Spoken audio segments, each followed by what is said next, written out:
CV หรือใบสมัครเวียกนั้นถ้าจะเว้าตามความจริงแล้วมันก็คือ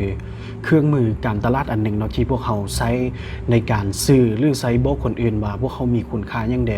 และความสามารถของพวกเขานั้นมีไว้เพื่อหยังฉะนั้นแล้วเนาะ CV หมายถึงใบสมัครเวียกที่พวกเขารวบรวมเอาข้อมูลต่างๆบ่ว่าจะเป็นข้อมูลพื้นฐานเกี่ยวกับตัวเขาเองการศึกษาประสบการณ์เฮ็ดเวียกที่ผ่านมาหรือทักษะต่างๆจนไปถึงงานอดิเรก ซึ่งสิ่งเหล่านี้เนาะเป็นสิ่งที่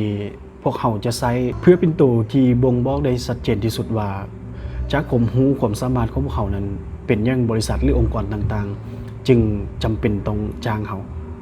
และผู้ใดที่คิดว่าเนาะการเขียน CV หรือการเขียนใบสมัครเวียกนั้นจะเขียนแบบใดเพื่อให้สมบูรณ์แบบที่สุดหรือให้ดีที่สุดข้าพเจ้าขอบอกในที่นี้เลยเนาะว่า CV หรือใบสมัครเวียกที่ดีที่สุดหรือ perfect นั้น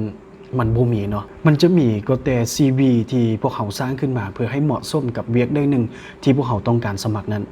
เพราะว่าเมื่อได้กระแตที่พวกเขาต้องการที่จะเปลี่ยนเวียกหรือไปสมัครในตำแหน่งใหม่ CV นั้นก็จะต้องถูกอัปเดต